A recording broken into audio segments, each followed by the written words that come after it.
event that Kenya Kwanza uses its hired majority and passes the bill as it is, we want the people of Kenya to understand it is the Kenya Kwanza's budget. It will be a Kenya Kwanza strangling Kenyans. We will instruct our members of parliament to have nothing to do with it. The mischief is hidden everywhere across the bill, but we will highlight a few. 1. Turnover tax. Currently, turnover tax, that is, tax based on sales, is applicable on sales worth 1 million Kenya shillings and above, and it stands at 1%. Now, Kenya Kwanza wants this tax applied on sales from as low as 500,000 Kenya shillings. The tax is being raised from 1% to 3%. The taxation will be pegged on gross sales, whether the seller makes profit or not. The biggest casualties here will be small, medium, and medium-sized businesses. Those businesses are the heart of the hustler nation. They are struggling. The same businesses are already being taxed by counties. Our stand is that this tax should remain at 1% and should be applicable on sales of 1 million shillings and above. 2. Income tax adjustment. About 4 things currently stand out in a payslip of a typical employee in Kenya, whether in the public or private sector. There has been no pay increase in the last 5 or more years. At least a quarter, sometimes up to half of the salary, is consumed by taxes. Much of the salary is consumed by all sorts of loans. Much of the salary goes into the funding dead institutions like NSSF and NHIF, which in the end do not serve the needs of the employee. Now, unilaterally, Kenya Kwanza wants to raise the taxes from the current 30% to 35% on those earning 500,000 shillings and above. Direct taxation as a means of raising money usually has unintended consequences. The shock will be felt down the chain. Typically, a single payslip supports entire villages and communities in Kenya. As Kenya Kwanza reduces availability of local disposable income, it is inadvertently reducing local demand for goods and services. It leads to more unemployment and more desperation. We will be instructing our members of parliament to oppose this bill's proposals. 3. Housing fund. Unilaterally, Kenya Kwanza wants to deduct 3% of basic salaries to finance affordable housing scheme. How the regime arrived at 3% and not 1 or 2, nobody knows. In an economy where employees are already faced with reduced income due to high costs of goods, we find the introduction of this new tax irrational. It further reduces the amount of disposable income available to the economy. We find it curious that while not everyone is qualified for the proposed affordable housing regime, everyone is expected to pay. this is illegal borrowing. According to the bill, those who do not qualify for affordable houses will have their monies refunded or transferred to the beneficiaries after 7 years. There is no mention of interest accrued on the money. You're borrowing money without paying interest. It is not clear why an employee who does not need a house would have his or her money tied up in a housing scheme when he or she would wish to spend it on farming or just feeding the family. There's also no guarantee that the housing scheme will work where schemes like NSSF and NHIF have been crippled by corruption. We need a review. 4, attack on digital economy.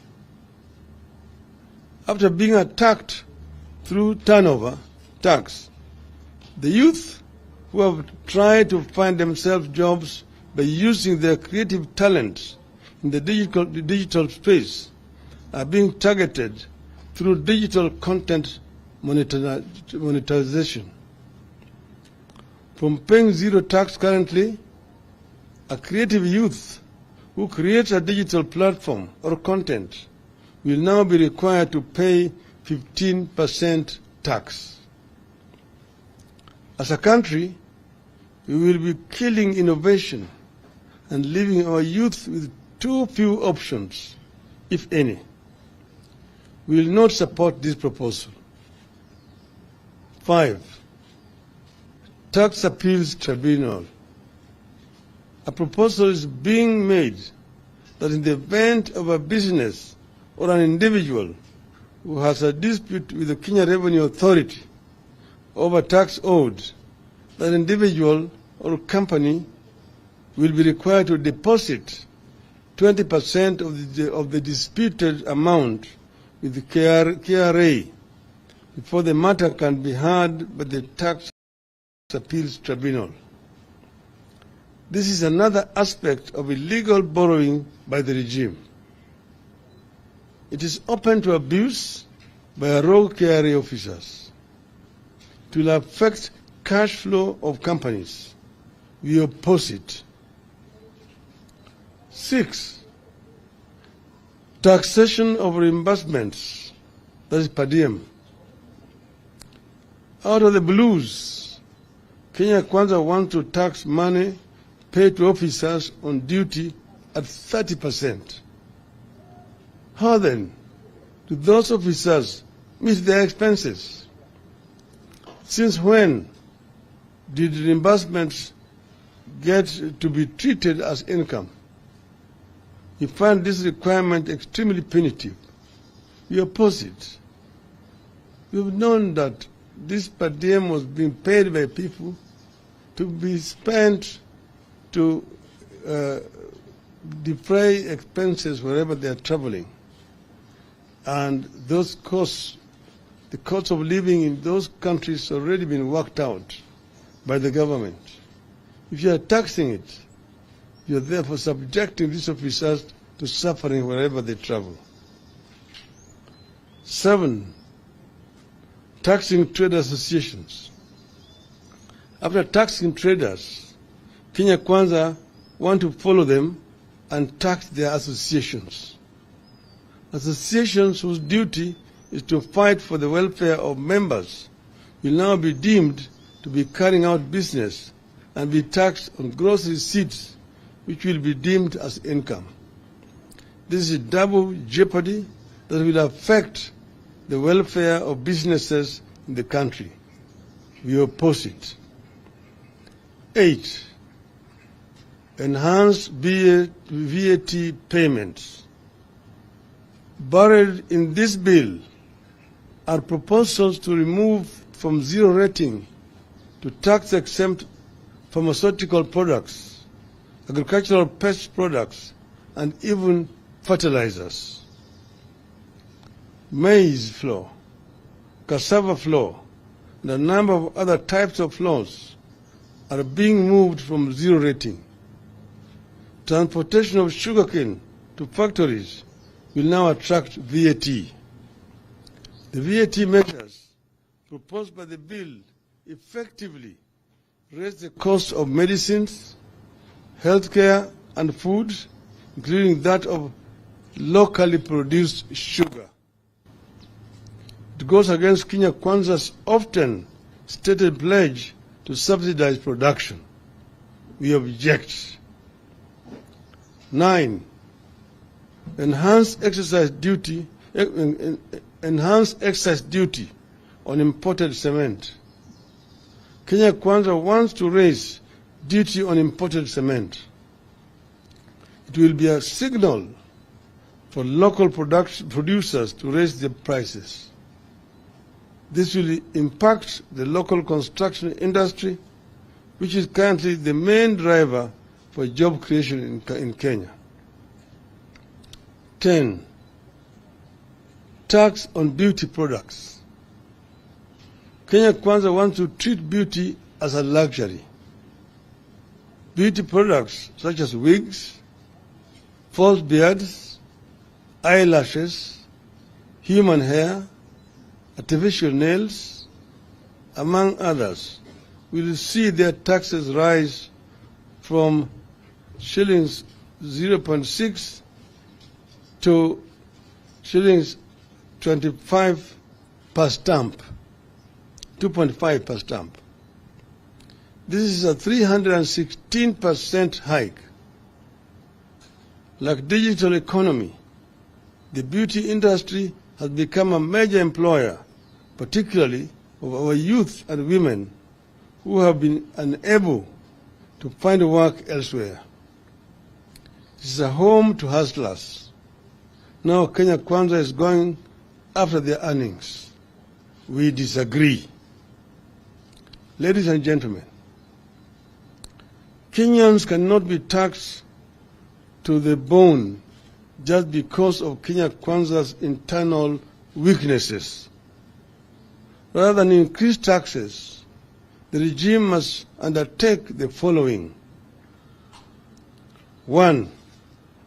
An immediate stoppage of non-essential government expenditures, including the appointment of chief administrative officers. 2. Reduction in size of government, excess cabinet secretaries, principal secretaries, directorates, advisors, aides, departments, and casts are gobbling up finances for the no good value for money. 3. Abolish money being spent on political operations that are disguised as relief food distribution or fundraisers. It makes no sense at all for a Kenya Kwanza operative to spend 20 million shillings on a chopper to distribute 1 million worth of food.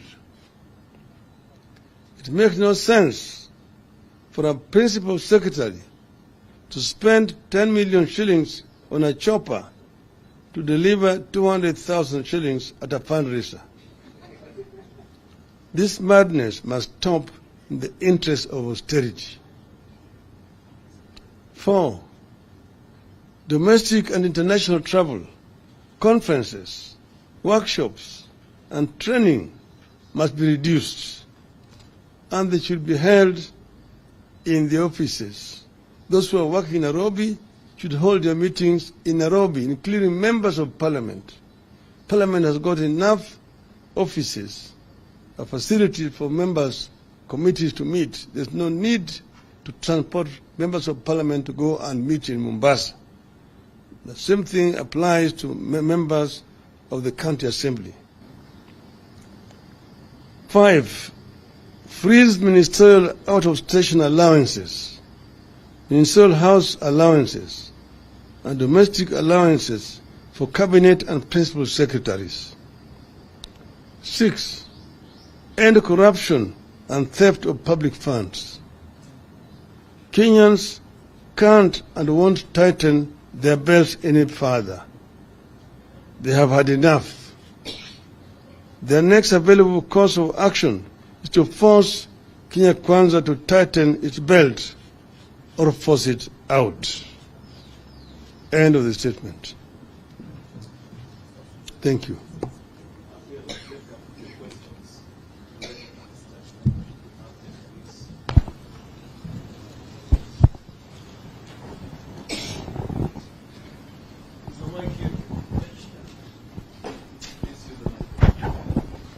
All right, my name is Emmanuel Tov from Kate. Say that again. Okay, my name is Emmanuel Tov from KTN News. Number one, Kenya Kwanza commands a sizable majority in both houses. How are you going to oppose this bill when it comes to the House? Number two, you suspended demonstrations to give way for negotiations and talks, and also giving a chance for an honest discussion. Is this honest from Kenya Kwanza that they are increasing taxes, and are you reconsidering going back to the streets for this? One is, you're right, you said Kenya Kwanza has an artificial majority in parliament. Because as you know, when Kenyans voted, Azimio had a majority in both houses. However, Kenya Kwanza has proceeded to buy members of parliament without following the laid down procedures and the law to cross over to their side. The requirement is that if a member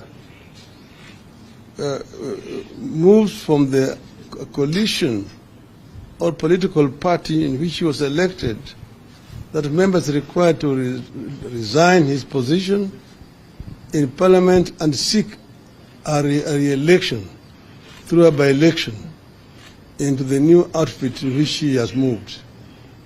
This has not happened. And you've seen members of, for example, Jubilee, who are an Azimio coalition, go the other side. UDM was the first one to go. And now there's Scoop, which is saying to have gone the other side. This is what we are talking about, corruption. Corruption in the political process, which is there. They are enjoying artificial majority in parliament. But we say that our members, those who are with the Azimio and who have got conscience, will oppose these proposals.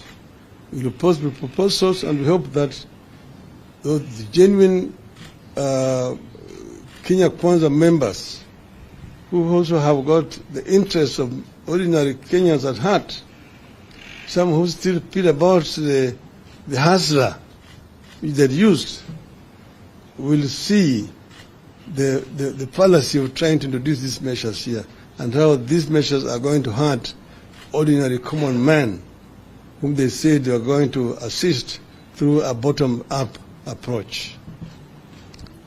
With regard to the talks, first, we acted in good faith to call off the demonstrations last Thursday, because Kenya Kwanza had approached us and said that they were ready now for talks, and that we are going to remove Mr. Kenan, whom they had put in as among one of their delegates.